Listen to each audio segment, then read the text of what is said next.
On my daughter's wedding day, her arrogant groom introduced me to his boss as the jobless old man from Bellevue. Laughter rippled through the table, thin and uncomfortable like glass about to crack.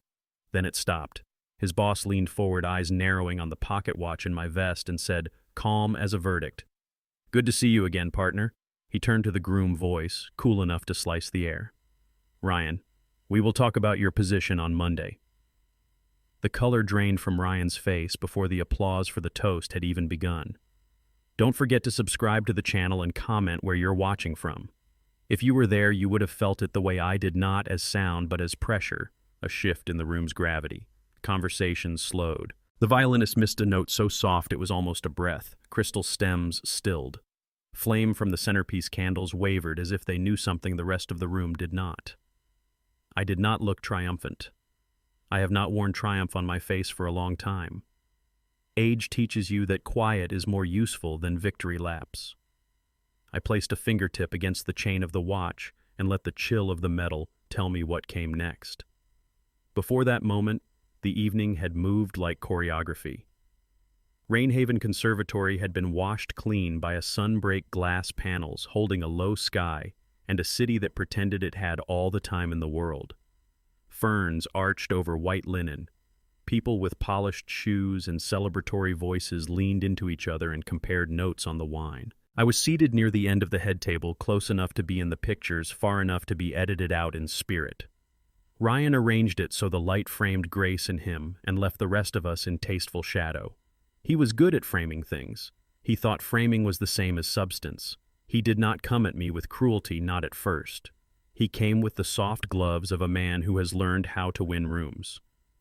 "Mr. Langford," he said earlier that evening, "you are taking it easy now, right? Grace tells me you have stepped back." I told him I was retired, nothing dramatic. He gave me a grin tuned for comfort. "Of course. Well deserved. If I slow down, I lose my edge." He said it like edge was a moral category. Then he turned just enough so his boss could see him laugh softly, as if we were sharing a joke about the gentle fog of age. I have seen men like him 1,000 times hungrier than they are wise, certain that speed is proof. He enjoyed hearing himself say the phrases that make a middle manager feel like a conquering hero. He talked about growth and disruption and keeping up. He said people my age get stuck. Grace squeezed my hand beneath the tablecloth, then let go. Her eyes darted toward me as if to check whether I was breaking. She forgets that a man who has been tempered by 30 winters cannot be shattered by a soup spoon. I do not engage when I am being measured. It encourages the wrong game. I asked him about the string quartet instead. "They play with restraint," I said. "Restraint makes beauty possible." He smiled like I had offered him a quaint postcard. He told me that restraint is just what people say when they do not have momentum. He told me momentum is everything. He told me that first impressions matter and that I should probably aim for a more presentable look when important people arrive. He said this while wearing a tie the color of a bruise. I cut a piece of bread and let the crust scratch against my teeth. The sound steadied me.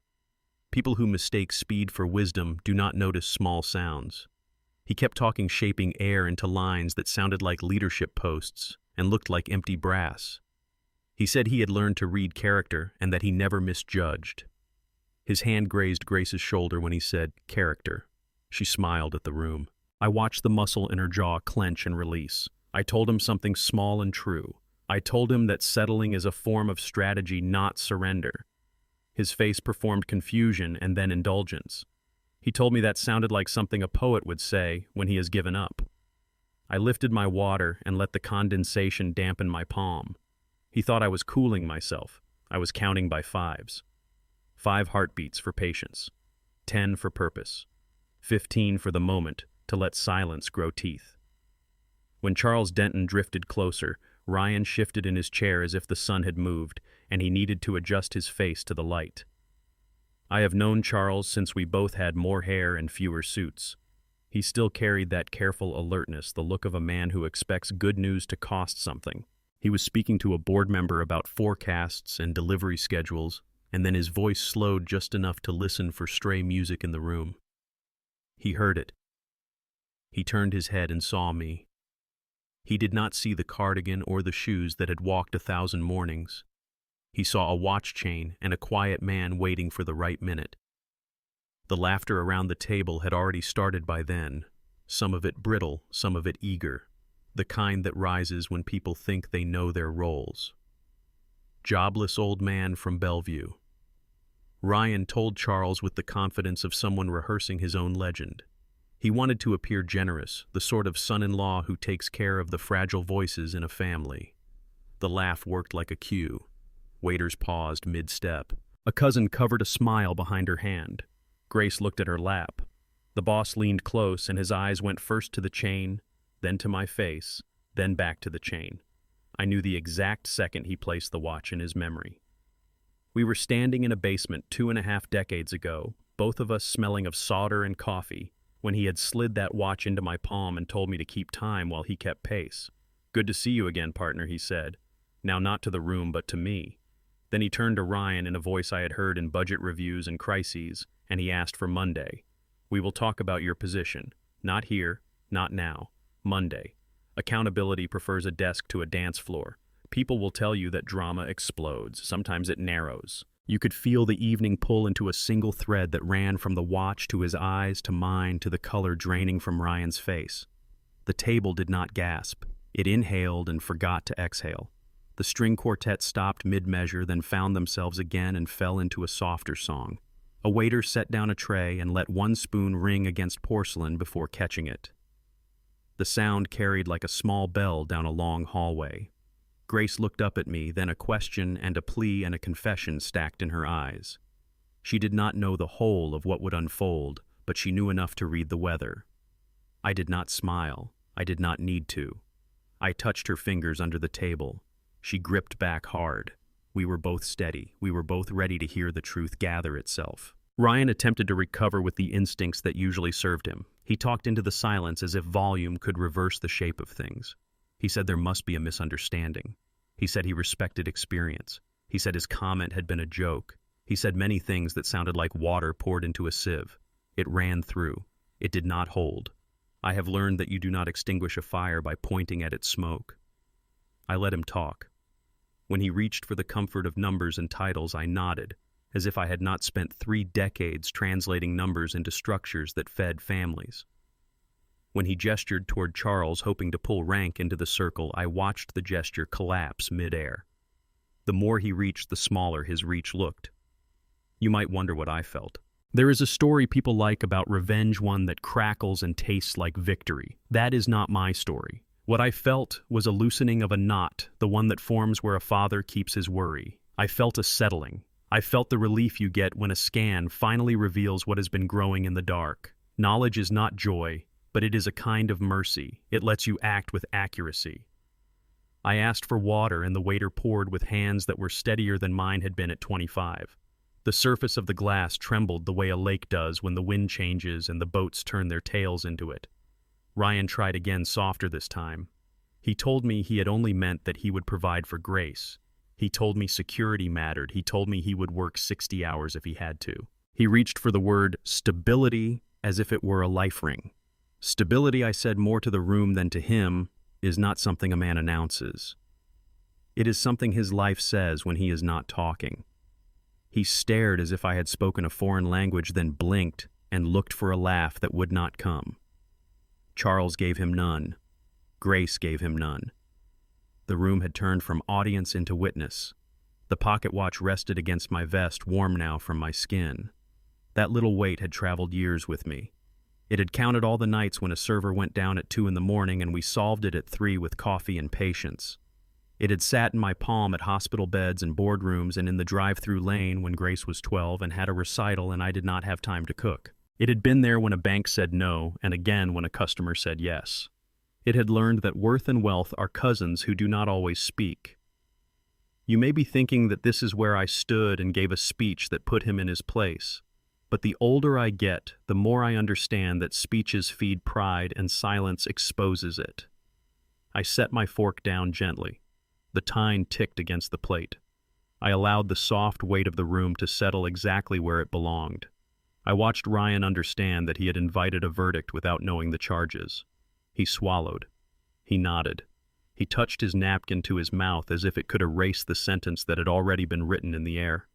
Grace drew a breath that sounded like someone remembering how. The string quartet found a melody that matched the recalibrated room. Someone at the far table started a toast, then faltered and let it drift away.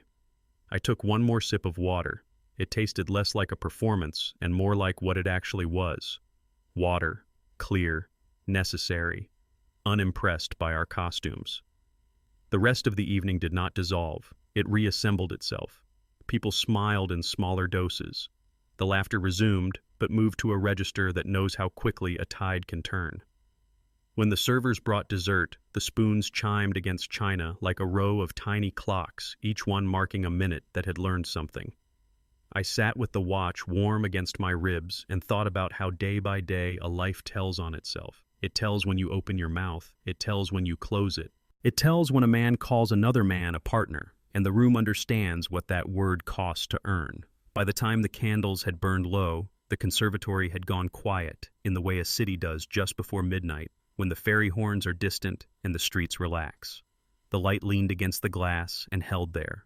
I thanked the waiter as he cleared a plate I had barely touched. The spoon he gathered slipped and tapped once against the rim.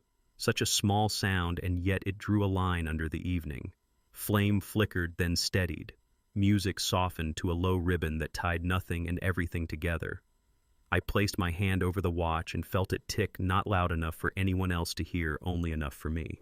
Then I let the silence do what it does best. It invited the next chapter to come find us. The drive home lasted 40 minutes, just long enough for my anger to settle into calculation. His words replayed behind the wheel like taillights smearing across wet pavement, then thinned out, then finally arranged themselves into something I could use. The night had that washed Seattle clarity after rain curbs, shining buses, sighing at stops, the city moving without hurry. I kept to the right lane most of the way. When you are deciding how to spend your restraint, there is no need to sprint. I did not blast music. I let the cabin fill with quiet. A man will hear what he needs to hear if he leaves room for it. The wipers crossed and returned like a metronome, and with each pass I could feel the heat leave my chest. It is a skill to let heat go before it burns the wrong thing. The bridge lights carried me east, one pool of gold after another, and I watched my hands on the wheel, steady, the knuckles pale, the watch chain at my vest, a small glint even in the dark. I did not think about humiliation. I thought about the sequence. The first of anything is not victory or punishment. It is information. By the time I turned onto my street, the houses were already asleep.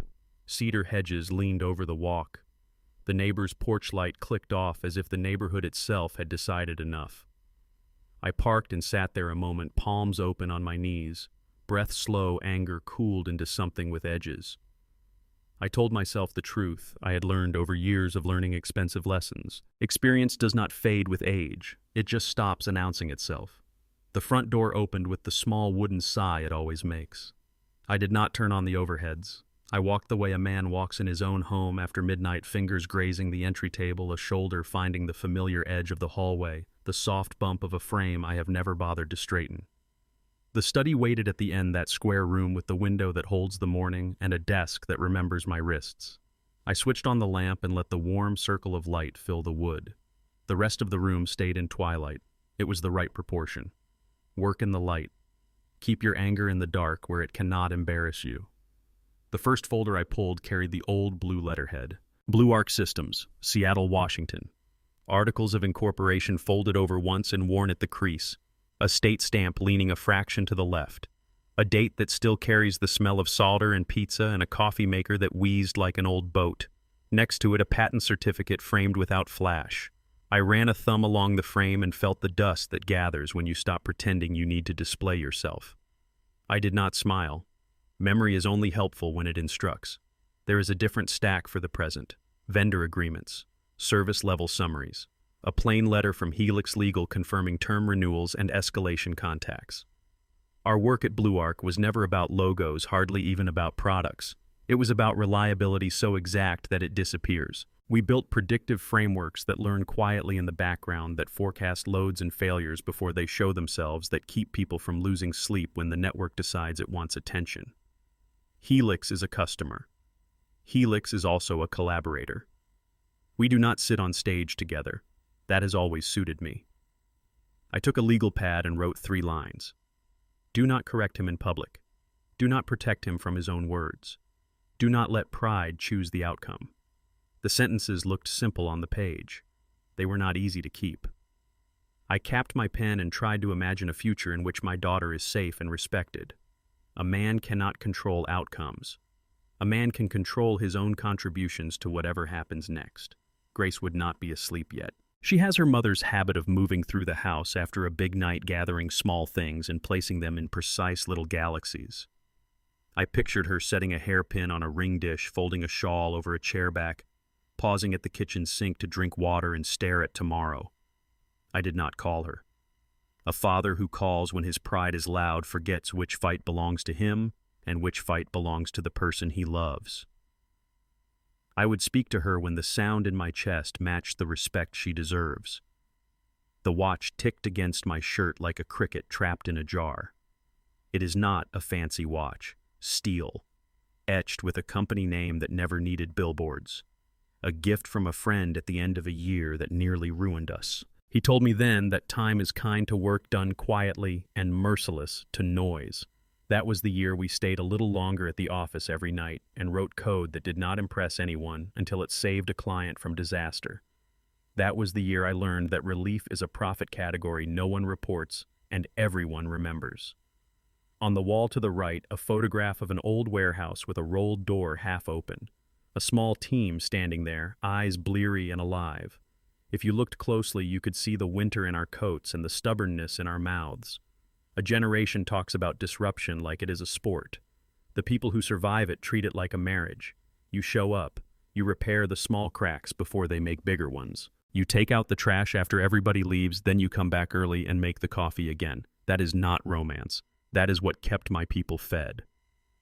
I pulled a different folder and found the current org chart for Helix. It is the public one. The private map is simplicity itself. Charles is at the top. A handful of leaders who keep their promises. The rest move the way companies move when hope and pressure trade places twice a week. I read names without judgment. I do not hunt. I diagnose. Ryan's place on the grid was exactly where men like him land. Ambitious. Useful until he confuses projection with performance. Too quick to read a room, too quick to believe the room believes him. I wrote his name and left a space beneath it. I have learned to let a man write his own notes in the file. He will. I did not plan revenge. Revenge is loud and it goes for spectacle. I planned a lesson without volume. Monday had already been scheduled for me. Charles does not throw lines he will not reel in. He will not do anything that endangers the work. He will do everything that protects it. That includes developing a manager who could still be valuable if he becomes honest. That includes making it clear to the man who wants to marry my daughter that respect is a behavior, not an ornament. I placed the Helix folder atop the Blue Arc folder and aligned their edges. This is how I keep myself steady. I make neat stacks and see the order when the emotions try to blur it. In the lower drawer lives a small box, dark wood brass hinges that squeak if you open it carelessly. Inside are the letters that do not belong to a corporate record. Thank you notes from engineers who got raises without asking because they did the kind of work that cleans rooms. A Polaroid of a board meeting where no one is smiling because the victory did not need cameras. A napkin with numbers on it, the kind of napkin that starts a product and ends with a relocated family 9 months later, a bright school, an apartment with less noise. I did not take anything out. I only touched the box and let its 40 ounces of meaning ground me. Then I opened my laptop and wrote a message to Charles. No subject line. We will speak when you are ready. I do not need a seat at that meeting. I need only what you decide is useful. He would read it in the morning. He would know why there is no plea in that note, no prescription, no desire to score points. He would recognize the tone of work that wants the right thing more than it wants a scene. The lamp hummed a little, that old warmth that makes paper smell like winter mornings. I flipped the Blue Arc certificate open and left it there on the desk, not to admire it, but to remind myself that a man can be both hidden and whole. I do not need an audience. I do not need a headline. I need to see my daughter look at her husband and not have to pretend. If the cost of that is patience, then patience is cheap. I thought about Ryan's face when the air changed. I thought about the way he searched for a laugh and found only the shape of his own sentence. I wondered if there was enough humility in him to make use of what just happened. If not, life will deliver the rest. If so, he might become a man I can trust in rooms where my daughter is not present. It will not happen because I demand it. It will happen because he chooses not to be careless, one choice at a time. Planning is mostly subtraction. Remove the need to be right. Remove the appetite for spectacle. Remove any move that feels good and leaves a mess. What remains is usually what you should do. I wrote another line on the pad. Protect the good. Make the rest visible. Then I underlined it once and put the pen down. Visibility is the best teacher when pride thinks no one is watching. A floorboard in the hallway creaked. The refrigerator cycled and went silent. Somewhere outside, a late train moaned over tracks, the sound lifting and dropping like a long breath. I shut the laptop and sat in the lamplight for a while with my hands open again, palms up the way I used to sit in the server room and wait for a stubborn process to decide it was ready to behave. Waiting is not wasted if you are using the time to become clear. I set my watch on the desk and let it tick against the wood. The sound was almost nothing, but it answered me. The lamp made a halo on the certificate and nothing else. The rest of the room stayed loyal to the dark. I stood and switched off the light, and the circle collapsed, leaving the faint outline of the window and the line of the desk and the page where 3 small sentences waited. The house held its breath, and then it gave it back to me. I knew what Monday needed from me. It needed me to be exactly who I have been for a very long time. Quiet, precise, unimpressed by noise. The night let me pass down the hallway without ceremony. Experience does not need to walk loudly to arrive on time. Charles still answered my calls on the second ring just as he did 30 years ago. The sound had a muscle memory to it. 1 ring to let the world clear its throat. The second to say, "Name your weather." I stood at the kitchen counter with the phone to my ear and the espresso machine coughing awake. The sky over the backyard was the color of a steel sink. A few drops clung to the rosemary by the steps, bright as fresh screws. "You sound awake," he said, that warm gravel that never quite smoothed out with age. I told him that morning is when I do precision. He said he had 10 minutes before a vendor review and then 2 hours of meetings he would regret scheduling. The line hummed with quiet. We never wasted the first seconds on anything we did not mean. "One of your managers sounds ambitious," I said. I kept my voice free of accusation. I spoke like a man describing a weather pattern he had seen 3 times already and would likely see again. "Ambition is harmless," he said, "until it starts mistaking arrogance for innovation." He let the silence do its work. Then he asked if I had a name. "Not yet," I told him. "Patterns first, names later."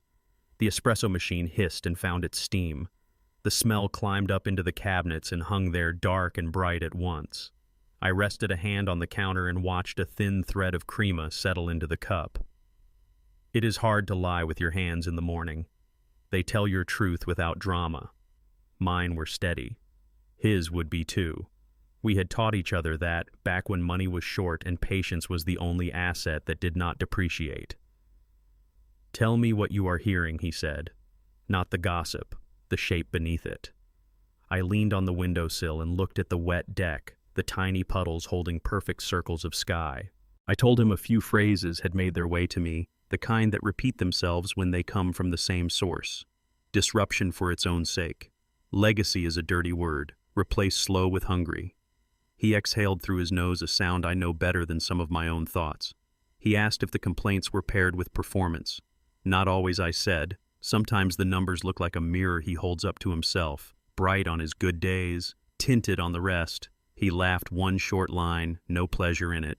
"We built a business on being boring in ways that make other people sleep at night," he said. "The ones who fall in love with the noise forget who pays the light bill." He was right. Blue Arc did its work behind the curtain while companies like Helix took the bows. I never minded that arrangement. The applause never made a server stay up. The bracket under a shelf does that. The slow whisper of code that predicts a failure 5 minutes before it matters does that.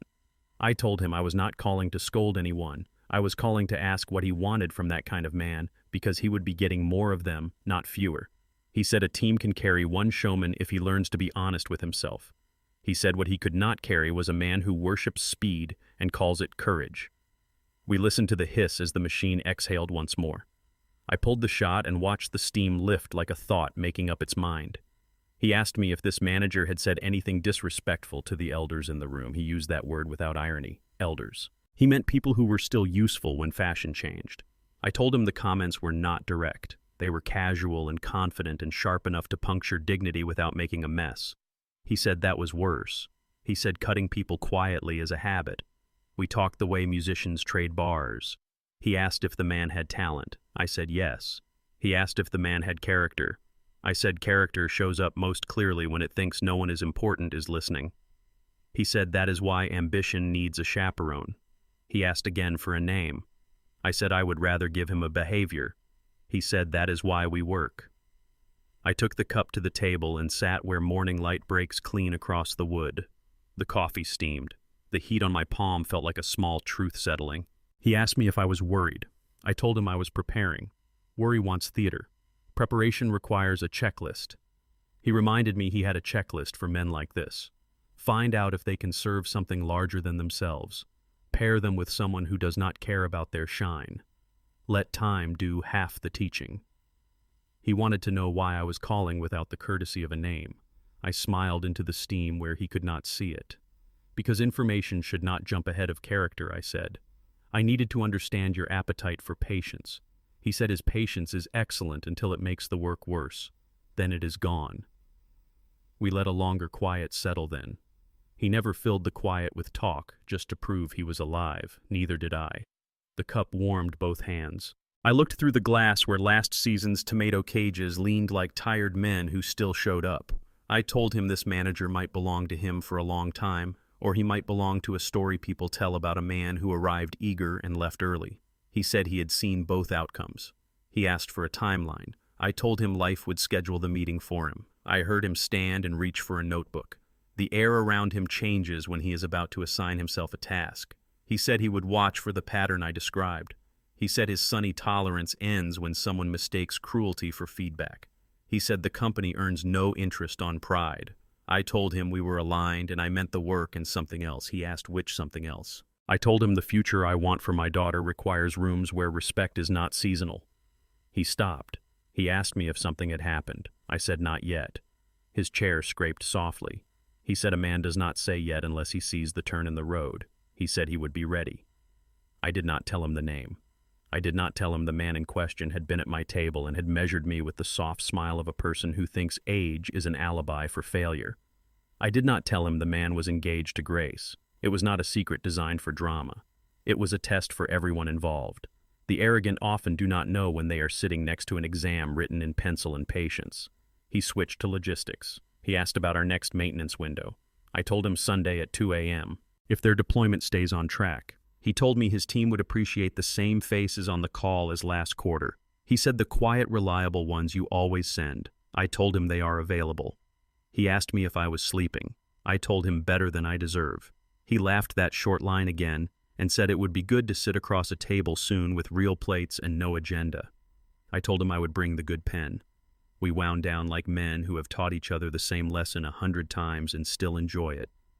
He said, keep me posted when the name becomes useful. I said, you will see it before I say it.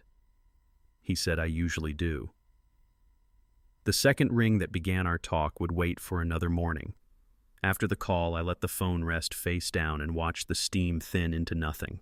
The house held the kind of quiet that makes your ears work harder. Somewhere, a truck backed up 2 streets away, and the beeps marched off into the distance.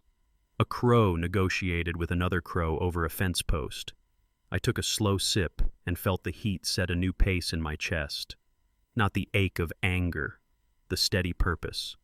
I wrote a few lines on the pad I had left on the table. Charles is aware.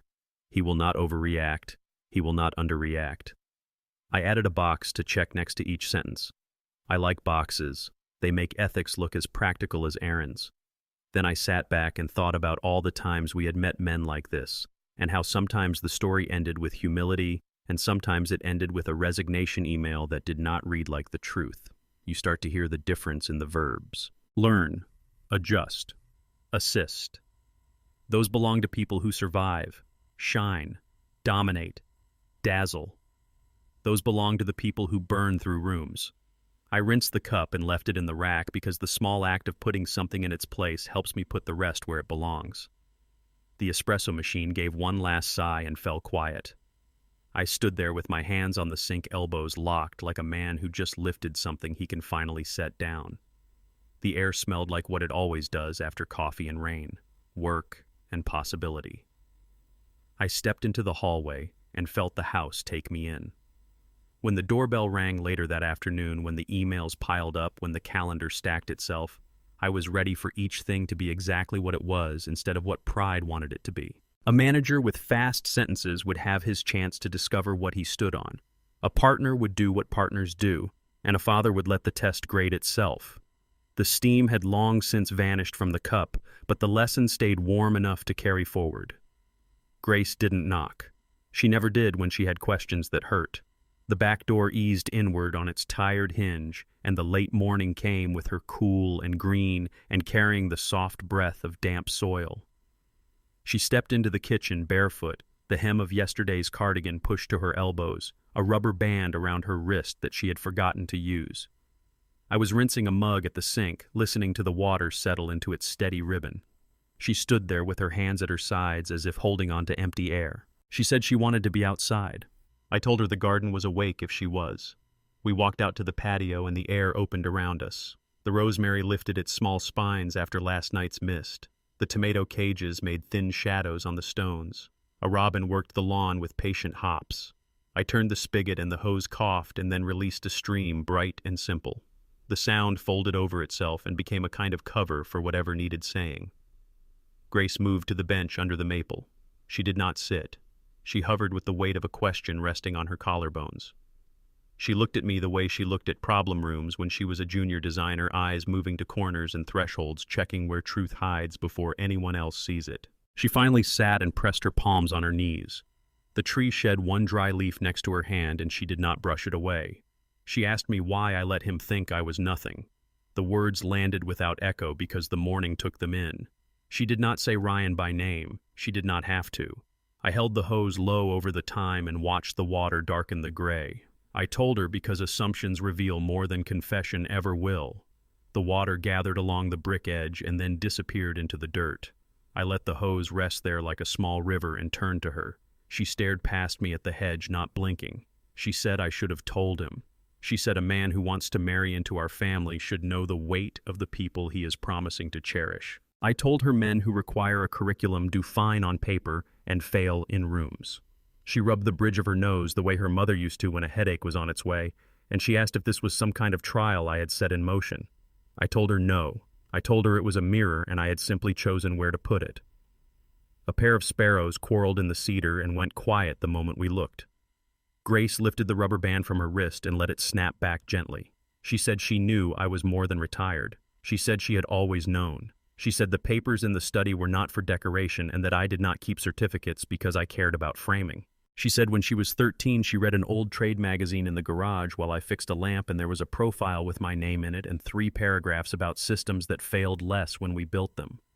She said she put the magazine back where she found it and never told me because something told her I wanted quiet more than recognition. She smiled without joy, a small line that came and went. She said she had grown up protected by the work I did and the silence I kept and that she had never felt poor. She said the remark about being jobless slid off her like a joke she did not have time to pretend to enjoy. Then she said it stuck the second time because he said it to someone whose opinion can determine his paycheck, and that second time was not about me. It was about the way he sees the world. I nodded because that is how my daughter thinks. She notices the shift in grammar when the self becomes a strategy. She asked whether Charles knew everything. I told her Charles knows what matters and that he has always kept his understanding sharp. She asked if he understood that the laughing boy was the man I walked her down the aisle to marry. I told her not yet. She held my eyes, then not as a daughter, not as a child needing comfort, but as an adult asking where the boundary lives. I told her the boundary is simple. We will not rescue a man from the mirror. We will let him meet himself. Grace took that in with the discipline she has when she hears something she does not like but respects. She said she could hold her silence. She said she did not want to perform a secret, but she could choose not to volunteer what he had not earned. She asked how I would know when enough was enough. I told her I would recognize the moment when responsibility required speech. The hose slipped from my hand and slapped the stones with a short, wet scold, and I picked it up again.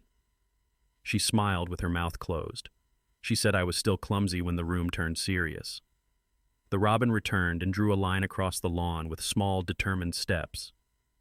A neighbor's sprinkler chimed a distant rhythm beyond the fence. The maple let go of another leaf that spun and made a soft tap on the bench. Grace said she remembered the times I missed dinners and showed up at the end with her favorite pie because I would not lie to her about time. She said the pie did not cancel the absence, but it turned it into something we could eat. She said this felt like that again. A bitter thing turned into a reasonable thing that might feed us if we eat carefully. She asked me if I still loved him. She meant Ryan. She meant the idea of the man he could be. I told her love is not a balloon you inflate and release toward the ceiling. I told her it is a road paved again every few miles. She said that sounded expensive. I told her the material cost is honesty and the labor cost is respect. She nodded without looking away and said she could pay those costs for a while if he would too. We did not speak for a span that would look short on a clock and long in a memory. The hose hissed softly against the basil. The smell rose and made the morning bigger. Grace leaned back and finally let the leaf slide from her fingers. She said she was embarrassed by the laughter, not because of me, but because she joined the joke with her silence. She said she hates the person she becomes when she is afraid of spoiling a scene. I told her every family teaches that fear and spending adulthood unlearning it is noble work. She exhaled and it sounded like forgiveness, thin but real. She asked what I intended to do next. I told her I would do very little out loud. She said that was the long way. I told her long ways build muscles, short trips never learn. She asked if the boss would fire him. I told her that men like Charles do not throw people away to satisfy a moment. They measure a man's ability to stay in the room with his own mistake without dismantling the furniture. She said she could accept that. She said she could accept almost anything if the learning was not theatrical. We let the hose move across the beds together. She took the nozzle and drew small circles over the soil the way she used to fill coloring books when she was 5, slow enough to make the color honest. She said she wished I had shown him the watch the first time they met. I told her the watch is not a trick. It is a reminder. I told her that even reminders should keep their dignity. She said she understood and reached for my forearm and squeezed once as if to seal something. A jet scribbled a thin white line above the maple. The line pulled apart at the edges and softened. Somewhere behind us a dog barked twice and then thought better of the argument. Grace said she did not want to plan a different wedding reception in her mind. She said she wanted to keep the one where she and the man she chose are simple and kind and not frightened of the people who sign their checks. I told her she could keep wanting that and the wanting would not be wasted. She stood and paced the stones once, twice, 3 times. She stopped in the patch of sun near the herb bed and let the light press against her. She said she had called me once from college the year she nearly changed her major, and I said, "Do not change your major because you are tired." She said she understood that advice again now. She said she would not change her life because she is embarrassed. She would wait until she is informed. She came back to the bench and sat close. She asked me to promise that whatever happens will not be about humiliating anyone. She said she could not build a home on the bones of a performance. I told her I had no appetite for spectacle and never had. She laughed a small, real sound and said she knows that and that sometimes it makes me look colder than I am. I told her she knows where the warmth lives and that is enough. The sun moved a hand's width and found the puddles and made them shine like coins. I turned off the spigot and the hose gave a last sigh. The quiet that followed felt full instead of empty. Grace took the nozzle from me and coiled the hose in even loops, an old habit learned from the way I hate a tangle. She set the metal against the wall and wiped her hands on her jeans. She asked if she should say anything to Ryan before the weekend. I told her she should speak to him the way a person speaks to another when they believe in his capacity to do better. She said that was a heavy assignment and she could carry it. We walked back toward the kitchen and the robin lifted and then landed again to keep working the same line. At the door she paused and turned with that half smile she uses when she wants to request without taking too much room. She asked me to be gentle if gentleness would still teach. I told her I would be as gentle as the truth allows. She nodded. She touched my shoulder twice and went inside.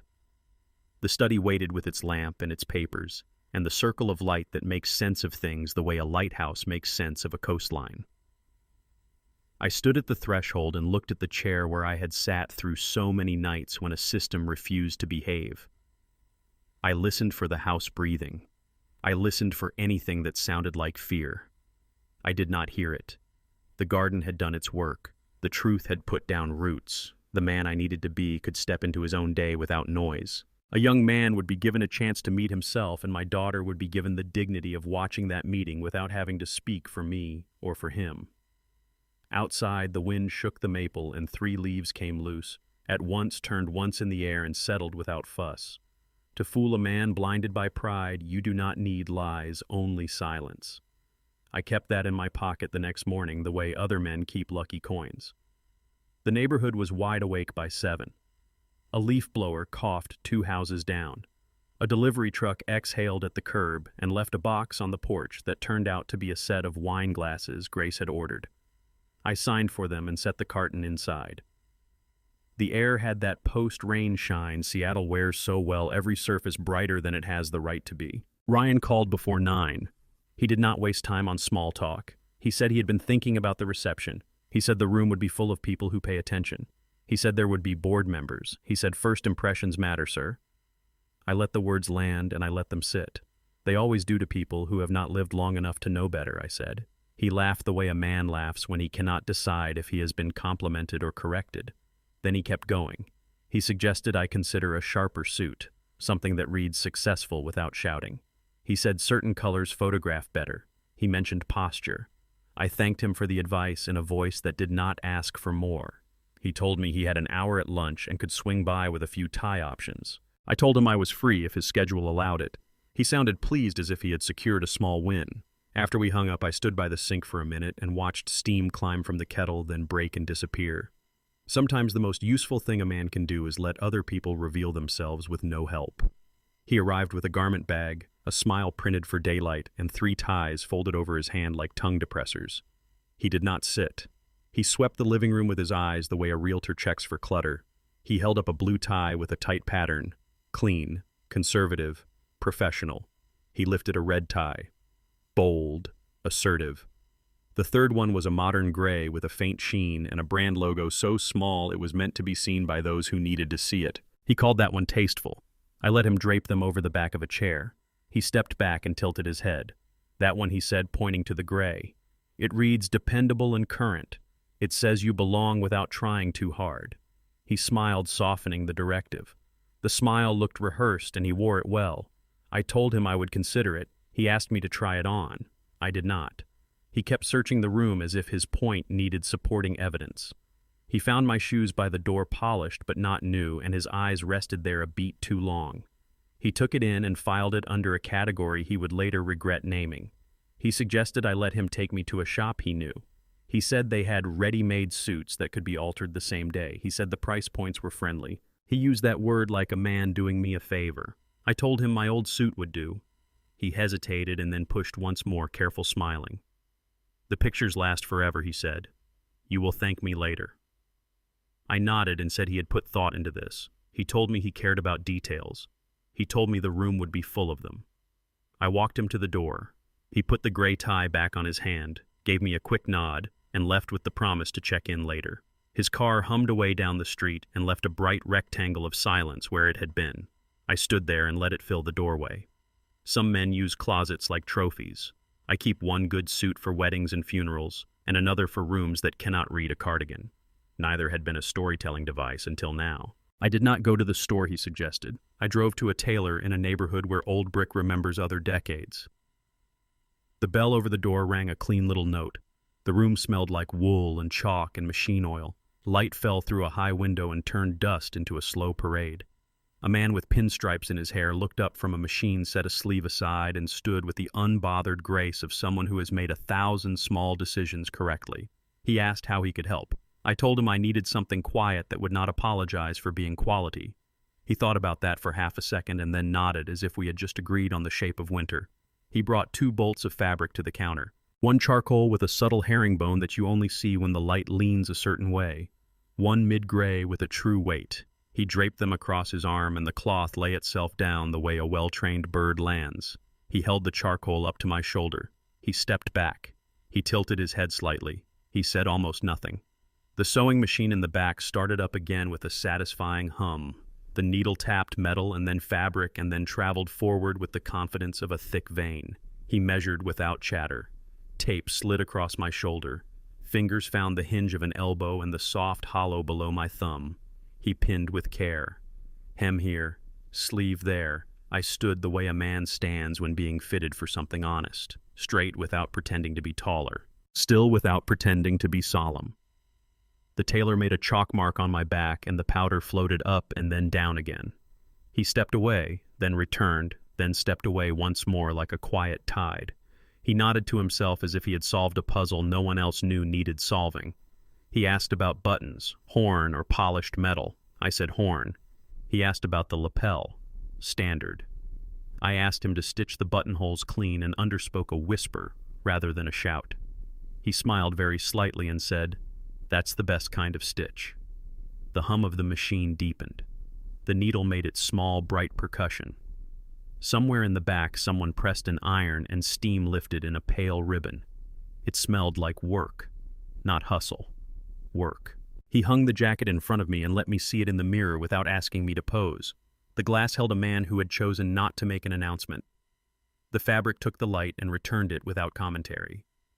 The pocket watch chain made a brief line of brightness and then behaved itself. The cuffs suggested precision and no more. The shoulders stood honest. I turned and then turned back and thought quietly, yes. While he pinned the last detail, a young assistant came out with a stack of linen shirts. He asked if I wanted ultra slim.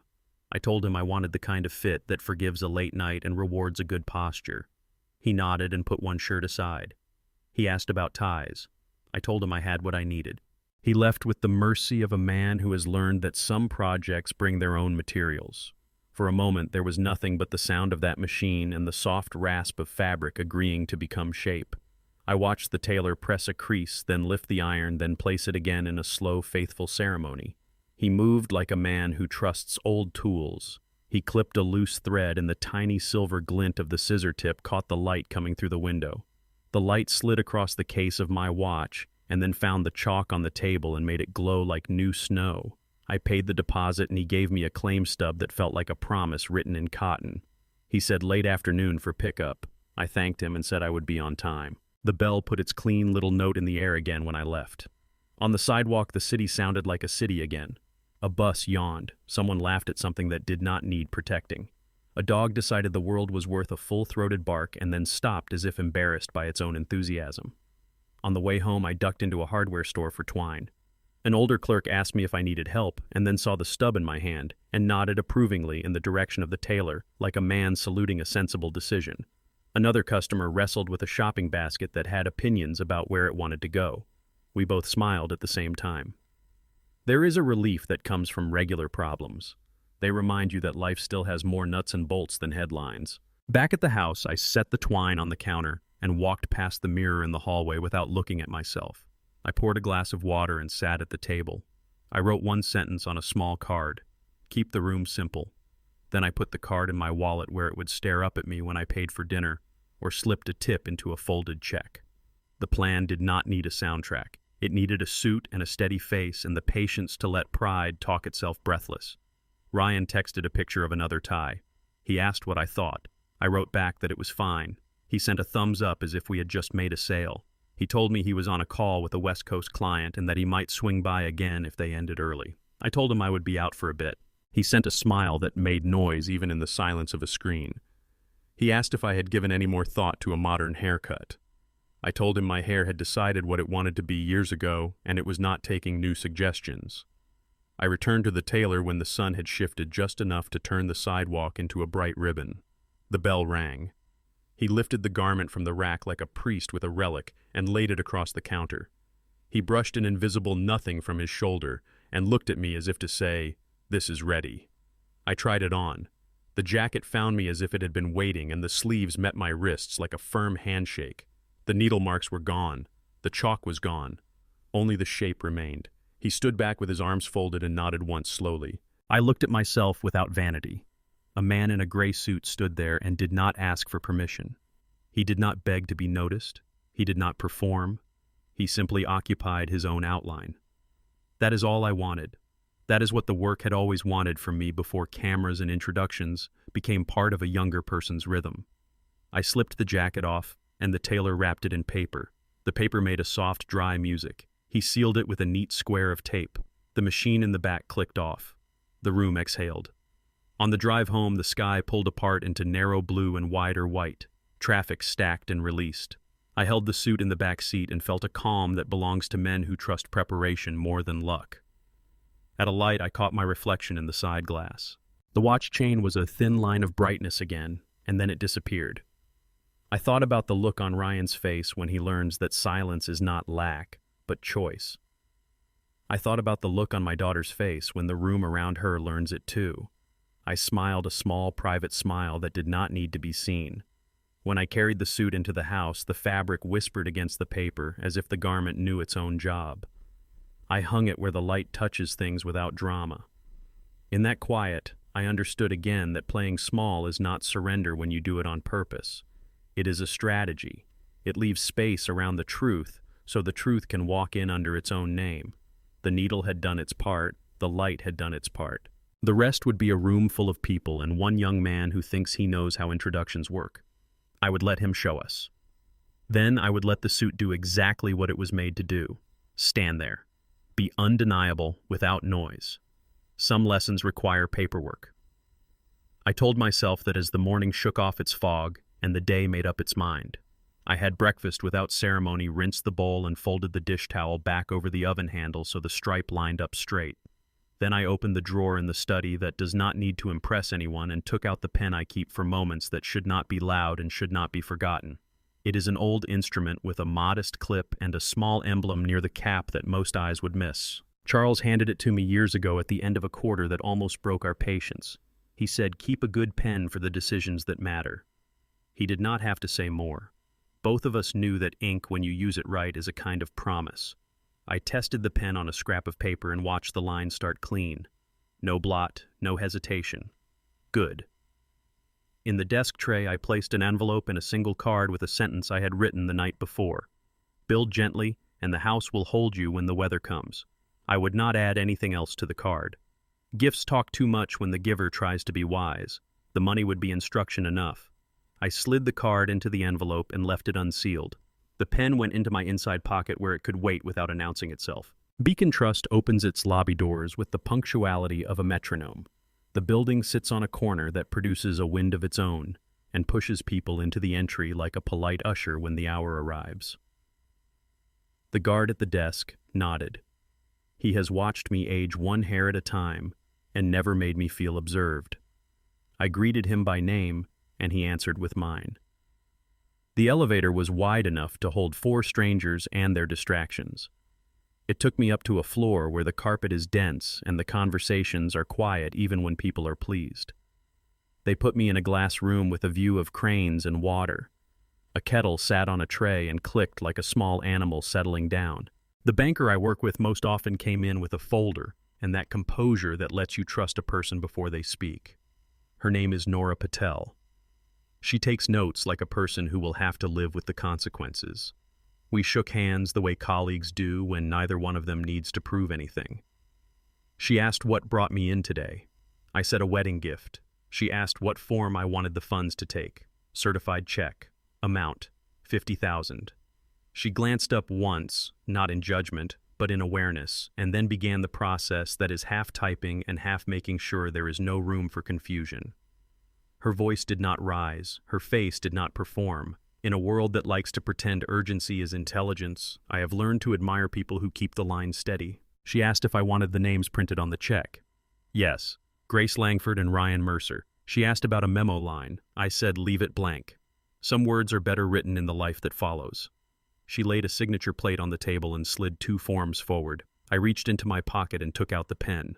Nora smiled when she saw it, the way people who care about tools notice one another. She looked at the numbers and then at me. Quite a sum, she said. I nodded. Education is never cheap, I said. Her smile stayed a degree warmer.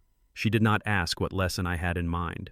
She printed and filed with the efficiency of someone who has chosen competence over theater. The printer started behind her shoulder and did its quiet, relentless work. Paper fed. Paper took ink. Paper cooled. The machine trimmed and stamped and asked for nothing but a little electricity and respect. When the documents were lined up like obedient rectangles, she asked if I needed a bank envelope or if I had my own. I told her I brought one. She slid the check across to me, crisp enough to make a sound. It is a small thing, the way a check body reflects the ceiling light, the watermark catching a moment of attention before the eyes go back to names and numbers. I let the pen sit in my hand for one slow breath before I put my name where the bank requires it. The ink settled without shine. The line looked as certain as I felt. Nora asked if I wanted to place anything in the vault for a short hold. I told her no. I said the check would go home with me and go with us to the event when it needed to. She checked a box on her screen. She said she would have a copy made for my records. The printer warmed again and started its small, steady song. A door somewhere deeper in the bank swung shut, a heavy close that fits a frame without complaint. I have always liked the sound of a vault ending its day. Not because it hides anything, but because it honors contents without gossip. While she stepped out to scan and return, I let the window fill my attention the way old films used to fill a screen. Barges crawled under the gray, purposeful, unseductive. A ferry pushed past with its blunt grace.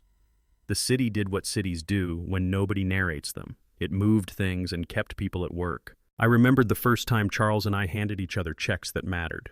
We stood at a different bank with cheaper carpet and a temperamental air conditioner, and the teller wore a tie that hated being knotted. We did not clap each other on the back. We did not take a picture. We each went home and slept without waking. That was the celebration. Nora came back with a copy in a folder that will not disintegrate in the first drawer you forget to close. She asked if I wanted to confirm beneficiary information on a separate account. I told her everything was current. She said to call if that changes. She meant the numbers and what they mean. She thanked me for the kind way I spoke to her staff when I came in. She said it matters around here. I told her people who handle other people's money deserve more than please and thank you. They deserve to feel how their accuracy changes the way strangers sleep. She nodded without fuss, the kind of agreement that is not about me at all. At the exit, she pressed the door release, and I listened to the soft electric sigh. In the lobby, a child walked, holding a parent's index finger like a lifeline and dragging a toy car with the other hand. The car bumped and kept going. The guard looked up and then down with a smile he pretended not to own. Outside, the wind on the corner did its usher trick again and put me back on the sidewalk a step ahead of schedule. I did not rush to the next errand. I let my feet make their own pace toward the parking garage while I thought about what a check can and cannot do. Money is a blunt tool that turns sharp when you give it context. It cannot mend character, but it can draw a circle around priorities and make them visible to the people who might otherwise pretend they are not there. It can mark a moment so nobody can say later that they were not told the date and the hour. It can make the difference between a generous beginning and a resentful one, and leave each person responsible for the shape they draw from it. In the car, I set the envelope on the passenger seat and fastened the seatbelt over it as if the law required it. Habit more than humor. I drove the long way home, the route that crosses a small bridge and reminds you that all structures are agreements. Metal agrees with weight. Water agrees with gravity. People agree they will not pretend physics is personal. The sky had brightened into a flat white that makes the world look honest. I prefer that light for the same reason I prefer good paper. It leaves no room for tricks.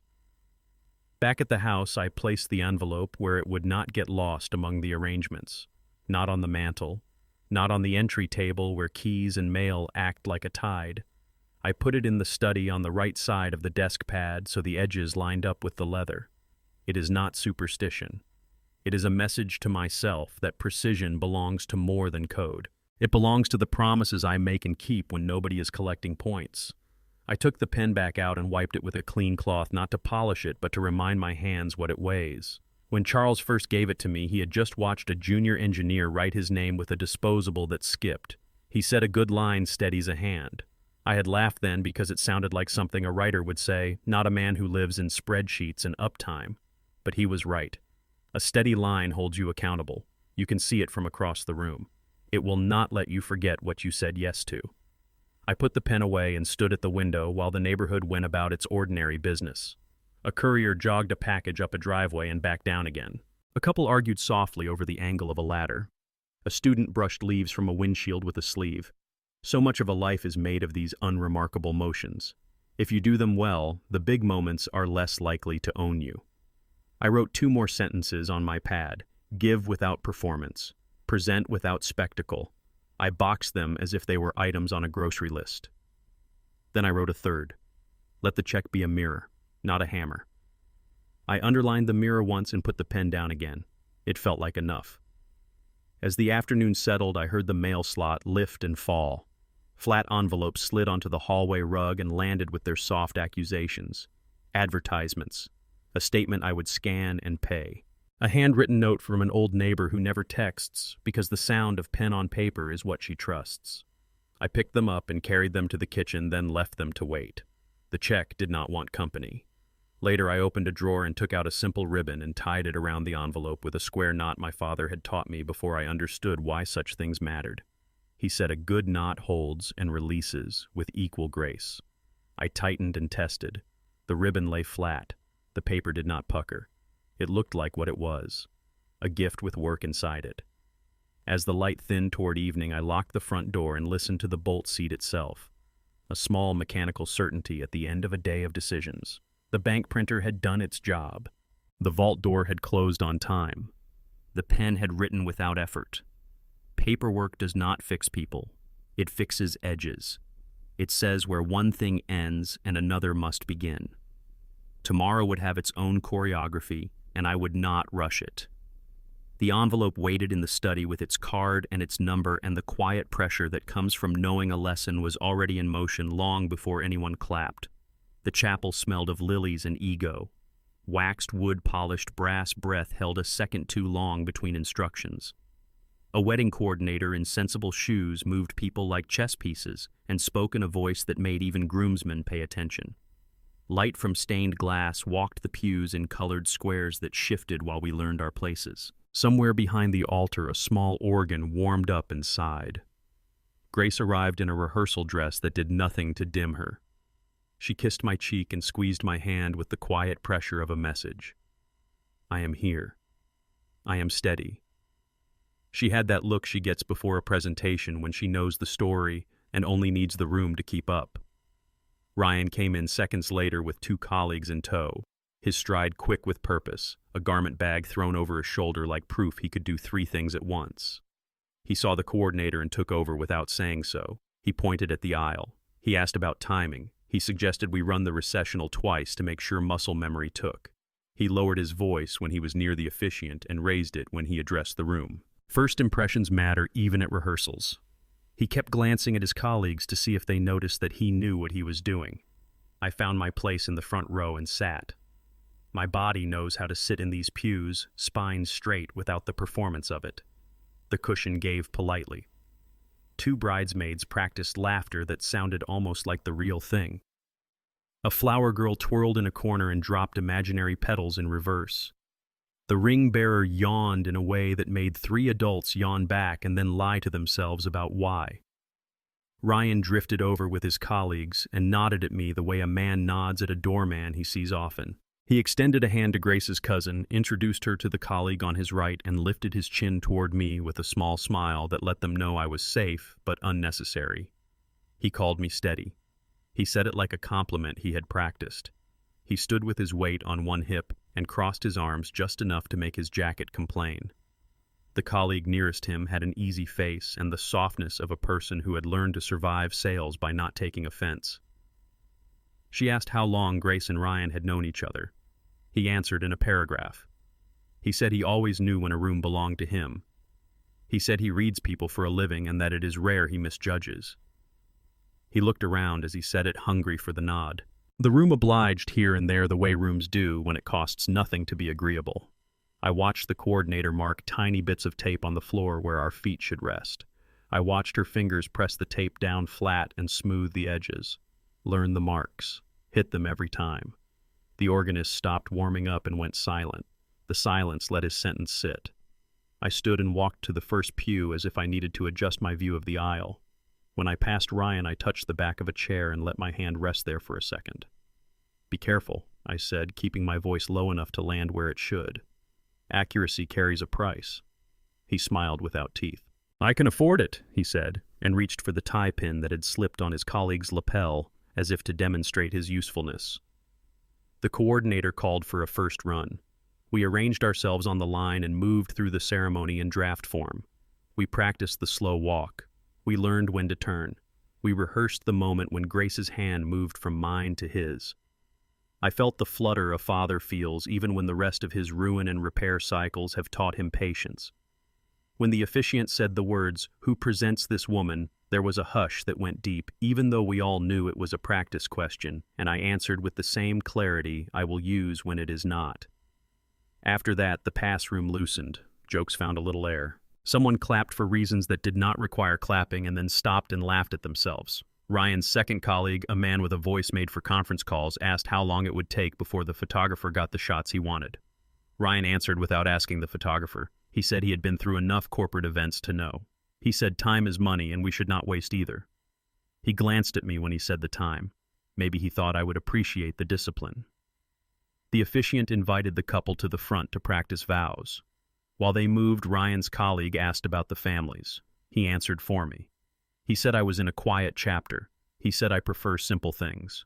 His colleague nodded as if simple were a diagnosis a doctor had floated at a recent appointment. She told him simplicity is underrated.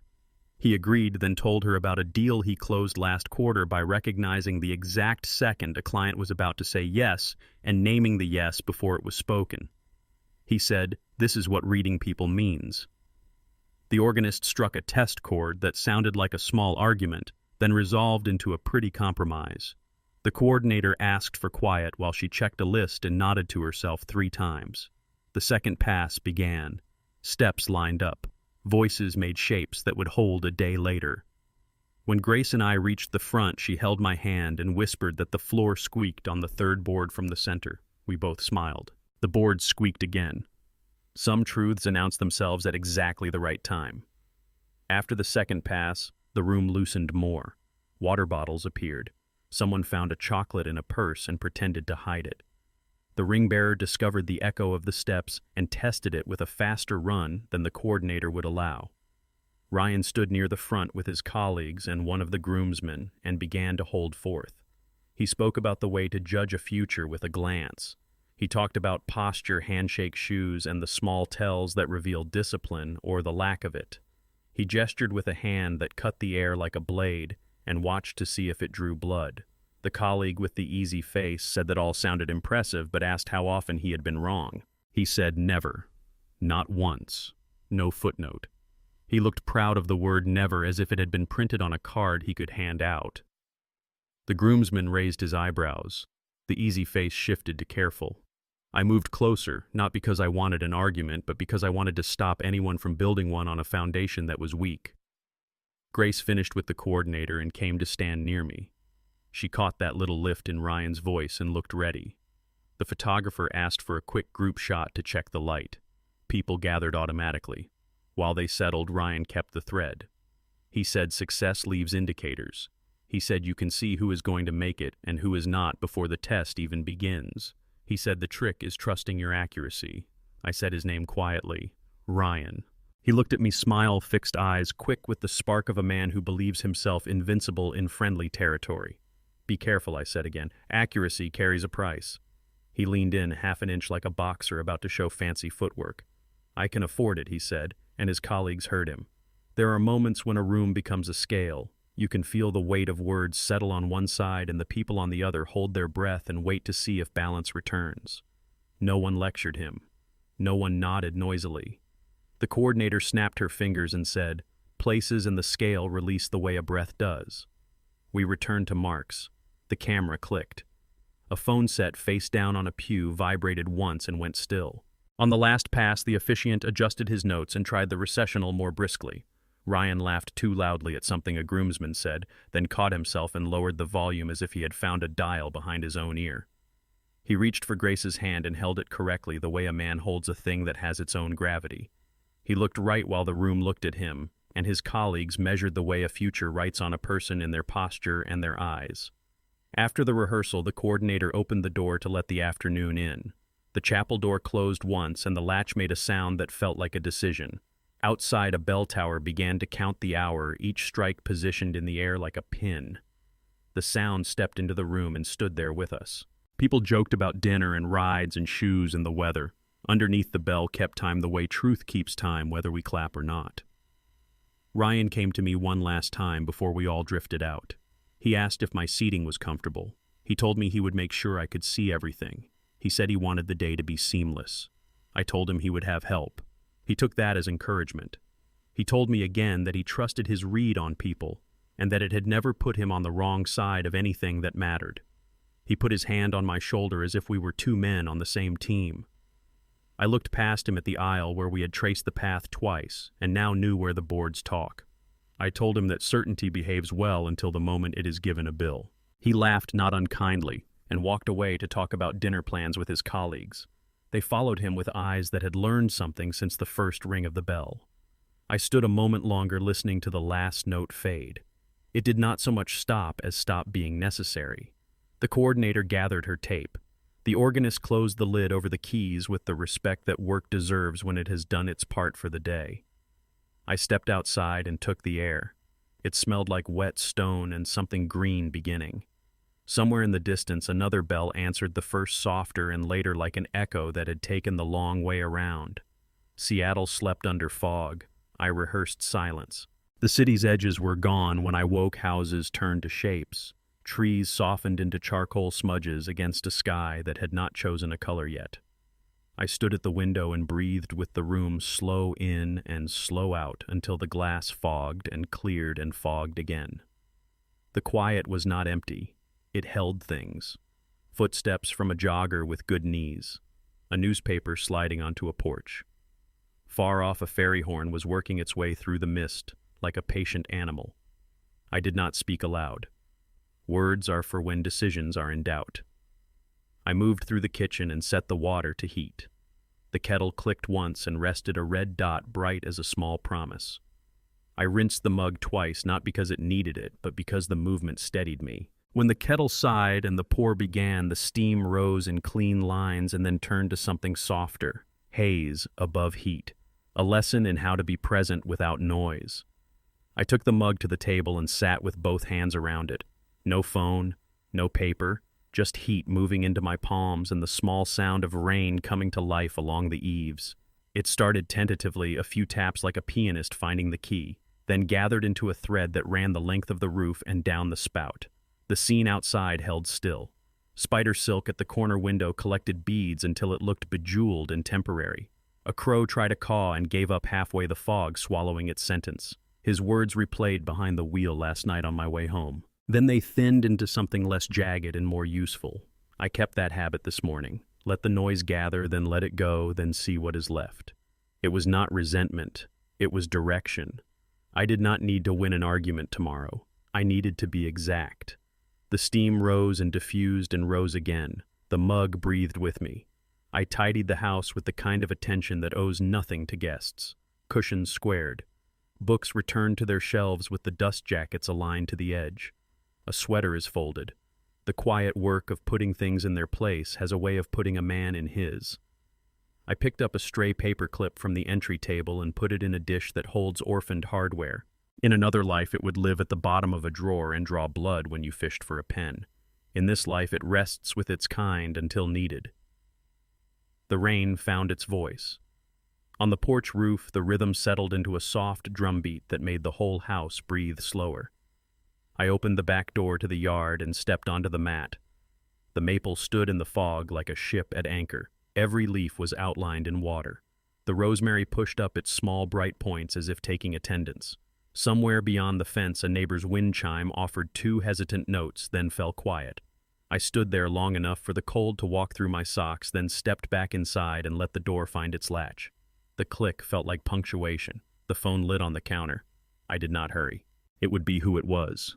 Grace wrote, "Still time to change your mind." The words held their breath.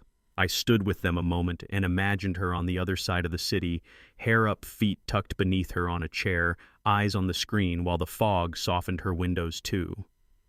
I wrote, "Mercy is not weakness, it is strategy."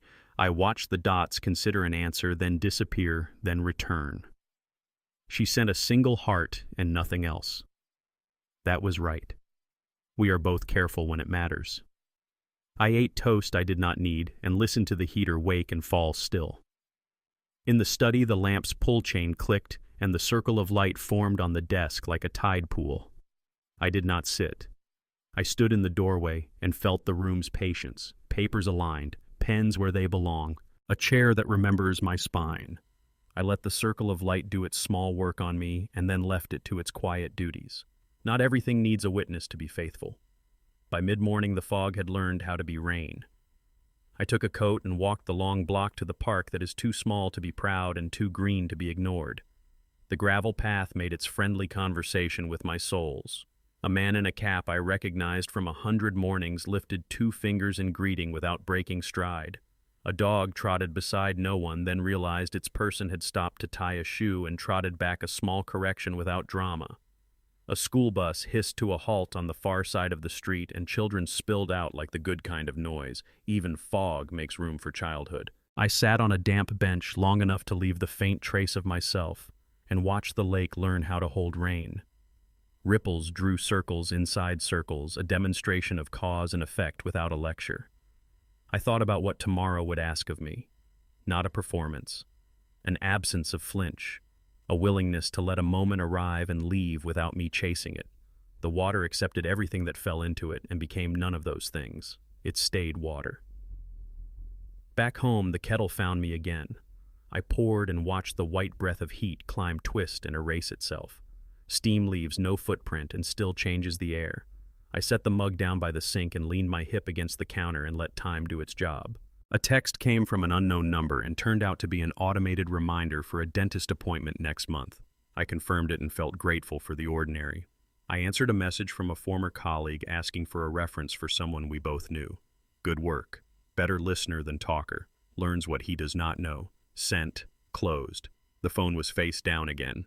The world narrowed to the sound of rain on the porch and the breath of the house and the small clock in the hallway that insists on being heard when everything else surrenders. I walked the length of the hall and back, not pacing, measuring. The floorboards announced themselves in the places I have always known. Second board smartly, fifth board politely. A family of sounds in a house that has agreed to hold us as we are. I lay down for 20 minutes and closed my eyes without trying to sleep. Rest is not always sleeping.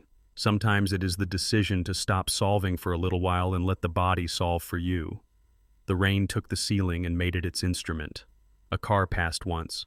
The light behind my eyelids changed shade and then returned the clouds practicing their slow dance. When I rose, a kind of level had settled inside me, water finding its own line in a glass set down after a long walk. In the afternoon, I sharpened 2 pencils and left them beside the notepad by the phone. I erased a note from yesterday and wrote one new line, "Be proportionate."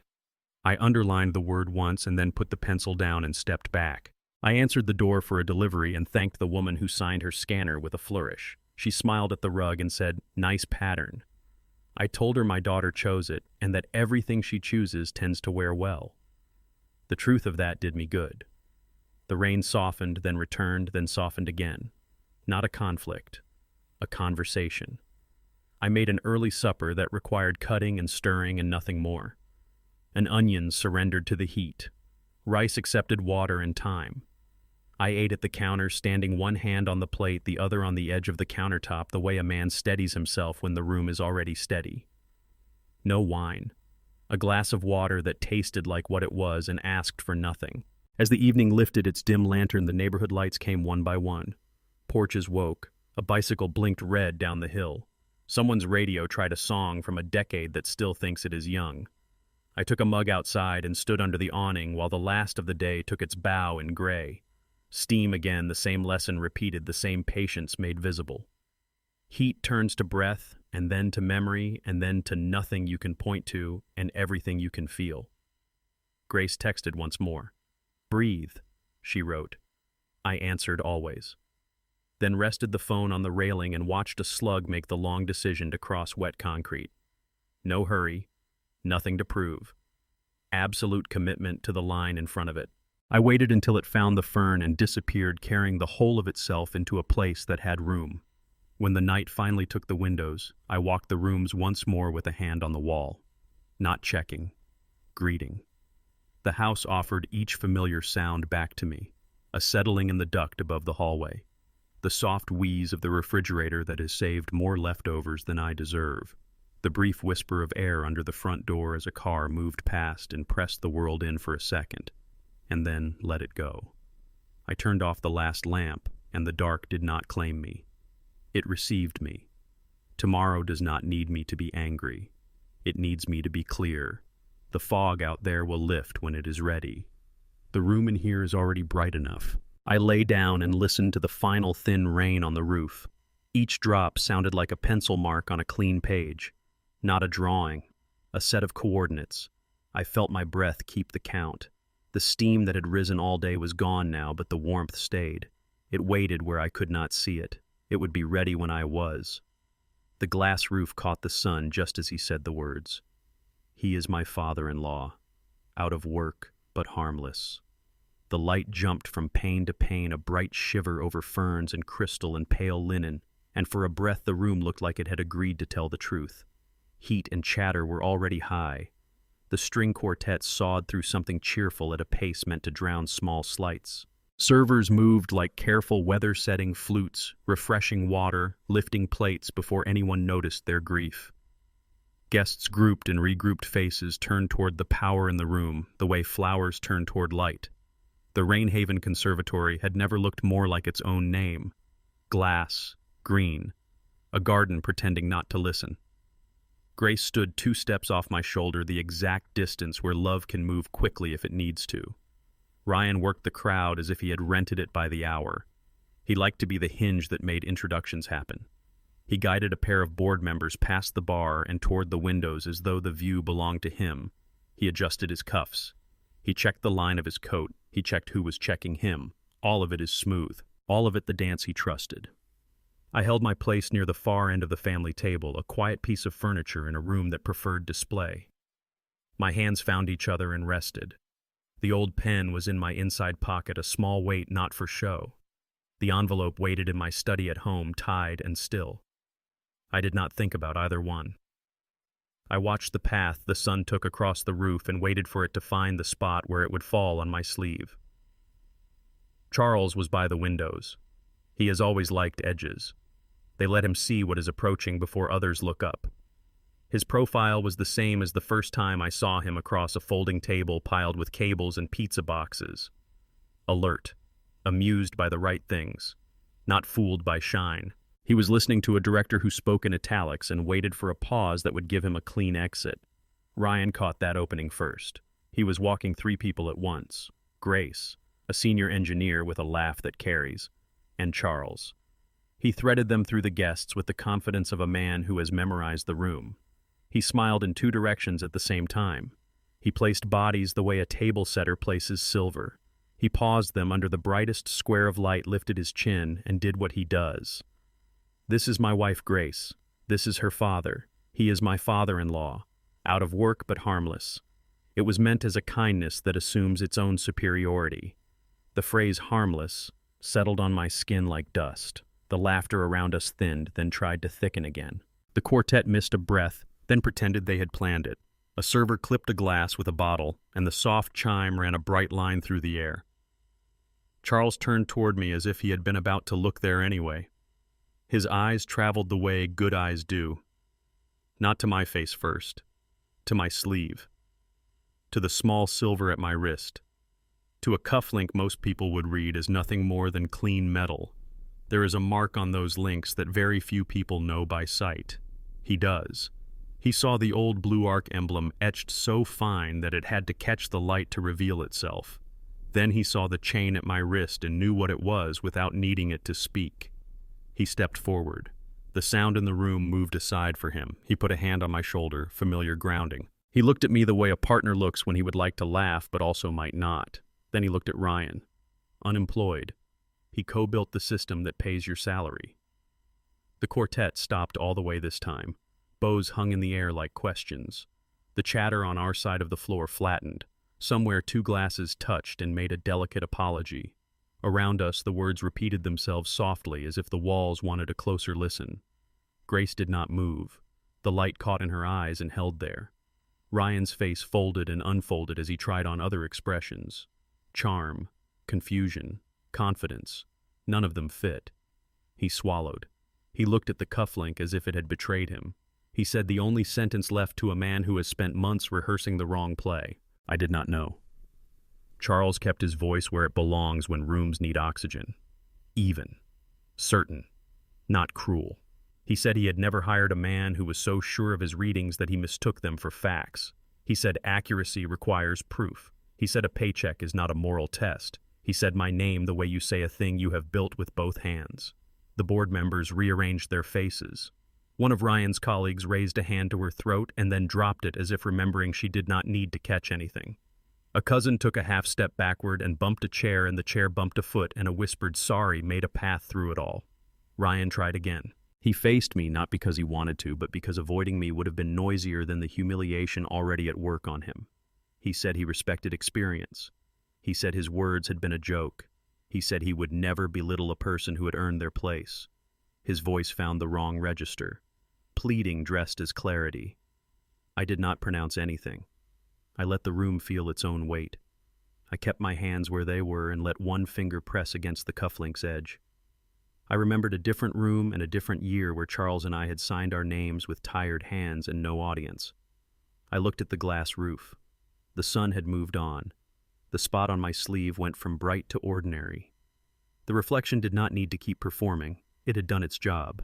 Charles answered him without stepping closer, which is its own kind of verdict. He said, "A man who reads people for a living should know that dignity does not come with a label." He said my quiet had never been a disguise.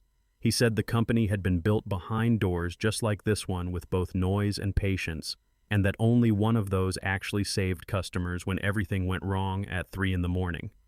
A board member cleared his throat with the sort of sound money makes when it decides to respect itself. The photographer lifted his camera and then lowered it slowly like a man choosing not to record a fall. The quartet adjusted their pages with paper sounds that rose and fell and went nowhere. Ryan reached for Grace's hand and missed by an inch. She closed the distance and took his fingers and did not rescue him with her eyes. She looked at me instead. She did not ask permission. She did not ask me to soften anything. She stood on her own strength and let the moment have the shape it earned. Ryan found his breath and turned it into one last try. He said again that he had never misjudged a person who mattered. He said this was an exception. He said he could explain.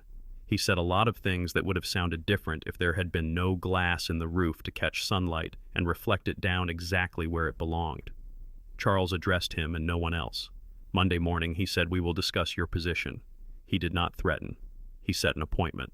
He looked at his watch, not to end the moment, but to remind himself that time is real. The words did what they were built to do. They placed a door in the room and left it open for now. The quartet found their melody again softer than before, as if they understood tempo had become a courtesy. People inhaled. It is a powerful thing when an entire room remembers it has lungs. A server changed direction mid-step and avoided a collision with a groomsman who had forgotten where he was supposed to be. Someone laughed too loudly at something far away and then, embarrassed by their own sound, stopped. Ryan said my name. He asked me to help him. He said it in the voice of a man who has discovered the difference between influence and character. He looked like a person meeting himself in a mirror he had not asked for. He said he would make it right. He said he would do whatever made me whole. I did not step toward him and I did not step away. I did not look at the board members for the audience or at the guests for confirmation. I looked at my daughter and then at my old partner and then at the little silver mark on my wrist that had just made itself useful one more time. I said we will let Monday do its work. I said learning is not a public sport. Charles nodded once. He understood. He has always understood. The engineer with the carrying laugh let the laugh go for real this time, not because anything was funny, but because laughter sometimes saves a room from shame. The clink of glassware made a scatter of bright sounds like a handful of small coins. The roof threw back another shard of light and it landed on the check in the breast pocket of the man who had just told a table that I was harmless. He did not know what it was. He did not see it. He was not looking in the right place. Grace squeezed his hand. He looked at her, and for a moment his face learned something it had not learned yet. He did not speak. He did not know which words would help, and for once did not trust the ones that had always carried him. He looked back at me like a man who had been told the ground was not where he thought it was. The quartet slid into a waltz. The guests found a safer volume. The sunlight moved on to a pane near the far fern and rested there like a decision completed. In that subtle shift, the day remembered its purpose. Celebrate. Witness. Record. A young couple began to glide. A child reached for a cookie and was forgiven. A board member asked the bartender for still water and received it like an absolution. I stood with my hands together and let the last of the heat leave my chest. Arrogance reveals itself most easily when it feels safe. The glass roof had made a stage and a mirror and a map. No one had to shout to understand it. I found Grace's eyes again and held them. She lifted her chin the smallest amount and the movement said everything. We were not finished. We were exactly where we needed to be. Monday would not require an audience. It would require accuracy. And accuracy for once would be worth its price. Silence felt heavier than applause. It sat in the room like a hand on a shoulder, steady and unignorable. Faces softened into watchfulness. The quartet held their bows above the strings as if sound were a privilege that needed permission. Ryan stood across from me with his mouth open and no sentences that trusted him. Grace's fingers tightened around his as if to keep him from falling through the floor of his own certainty. Charles did not raise his voice. He did not have to. He said the meeting is on Monday and let the sentence be a nail instead of a flourish. A board member shifted to clear a path that did not exist. A server settled a glass on a tray with that slow care people use when something fragile is already cracked. I felt the heat in my chest ask to be used, and I told it no. I waited for the room to breathe again.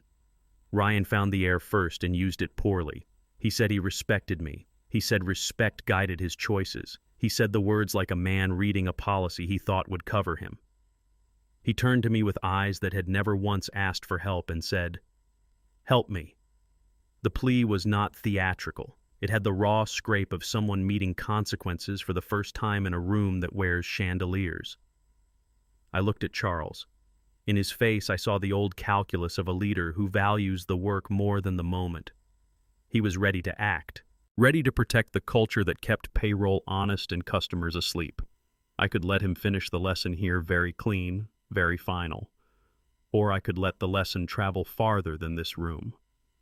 I stepped half a pace toward him and spoke so the nearby tables would hear but not the entire conservatory. Respect is the currency of every generation. Let him earn it the hard way. The words landed between us with their own weight. Charles studied me as he had studied me for 30 years, checking for the hidden hinge behind my sentences. He found none.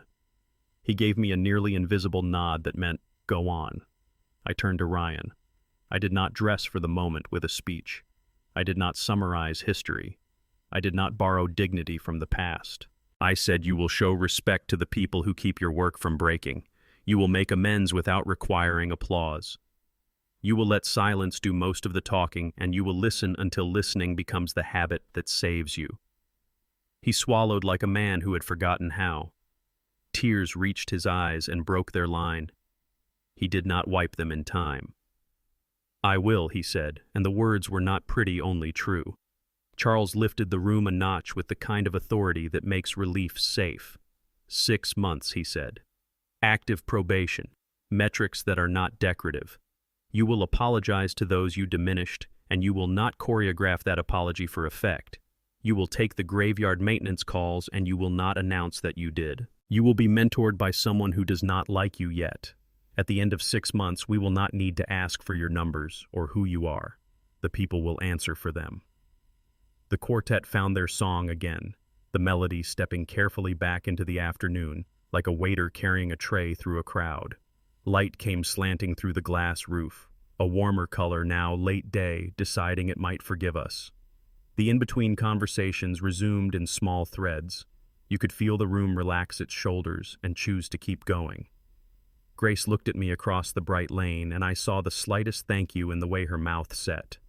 Not for rescuing anyone, for choosing a future that did not require a bonfire. Ryan turned his whole body toward me. He was not performing now. The heat in his face had nothing to do with lighting. He said he would accept every condition. He said he would begin tonight if anyone would let him. He said he would not ask for credit. I told him this is not a vow you make with volume. It is a practice you repeat when no one is watching. He nodded and wiped his face with the back of his hand like a boy caught in the rain. Charles stepped closer and extended his hand to Ryan. The handshake was not warm, it was specific. This is what we do next, it said. This is what the company means when it uses the word leader. He turned to the nearby board members and said, "Enjoy the evening," and their faces lost the stiffness that had been holding their places. Relief looks the same in every income bracket. It loosens the jaw and makes everyone a little kinder to the waiter carrying water. Grace leaned in to Ryan and spoke to him low and even. I did not need to hear the words to know the shape of them. We will be fine if you are honest. We will not be fine if you are not. He nodded without moving his head and let himself be held by the present instead of by an imagined future where he is never wrong. The string players slid the ribbon of music under the talk, and the room decided it could celebrate again without pretending nothing had happened. I walked to the bar for water, and the bartender met my eyes with the respect of someone who had watched 100 dramas and liked this one for its restraint. He set the glass down and said, "On the house." I thanked him and meant it. Cool water can steady a man more efficiently than a victory toast. I stood there and drank half of it, and then the other half, and felt my heartbeat align with the tempo of the music and the rhythm of shoes on marble. Guests resumed their gentle circuits. Someone started a story that did not need exaggeration. A child tugged at a hem and was scooped and spun and set down gently. The photographer approached with his camera lowered and asked if the three of us would like a picture. I looked at Grace. She smiled and nodded. Ryan stood between us and kept his hands where he did not have to perform with them. The shutter clicked. It felt like a record of a beginning instead of a trophy. As the sun lowered, the conservatory softened into gold. The glass made 1,000 tiny decisions about where to send the light next. When the first dance began and the room rang with happy sounds, I found a chair near a fern and sat with my back straight and my chest quiet. I watched my daughter move through the melody with the man who had just met himself. She placed her left hand where it belonged and trusted her feet to follow. Sometimes love is that simple. Put your hand where it belongs. Let your feet learn the rest. Dinner tasted like food again. No symbolism, no layered meaning, just roasted vegetables and a piece of chicken that surprised me by being honest. I declined wine and asked for another water. Ryan made his way through the room with a different posture. He stopped narrating himself. He said fewer words, and the words he chose wore less cologne. When an older employee from Helix introduced herself and told a brief story about a midnight fix that saved a client, he listened and kept listening even after the story had ended. That is a better performance than any speech he could give. Before the night closed, I asked Charles to step toward the glass. The last light filtered through and found the dust in the air and made it beautiful. "Thank you," I said. He shook his head a fraction and said, "Your line was better. Respect is the currency of every generation." He looked back at the room. "We have been paid well, and I intend to keep it that way." We stood without talking and watched strangers turn into a family for an evening. When I finally hugged Grace goodbye, she pressed her cheek to mine and held it there 1 second longer than she had since she was 17. Her voice did not break. She said, "I love you," in a tone that does not require a reply. I said, "I love you too," and it meant not just love, but I am proud of the way you live, where truth is. She stepped back into the light that was almost gone and joined the man she had chosen, who was choosing a harder road right in front of her. Night returned to the city like a tide to a harbor. We left the conservatory in pairs and trios carried by good shoes and tired feet. The quartet's last song dissolved into conversation and windshield wipers and the thrum of tires on wet streets. I drove home without music. The silence had earned its own melody. At the house, the study received me like a lighthouse receives a returning boat. I did not turn on the lamp. I walked by memory and set my hands on the back of the chair and left them there until the heat left my palms. Morning came honest and gray. I stood by the window and watched a gull ride a pocket of air until it chose a new one. In the kitchen, I made coffee without ceremony. No fogged glass, no rehearsals, just the simple mechanics that make a day begin. When I lifted the cup, the heat was no longer dramatic. It was dense and steady. I took a sip and tasted what justice becomes after it cools. It was stronger than last night. It did not need steam to announce itself. Messages arrived like small knocks on a door, one from Charles with a time for Monday, one from Nora at the bank with a receipt for something I had asked her to file, one from a former colleague who had been in the room by accident and wanted to say that watching Pride lose its costume had made him go home and think about his own. I read them all and answered only one. "Monday works," I wrote. "See you then." I sat with the cup and let the weight of the evening find its shelf in me. Mercy is not softness.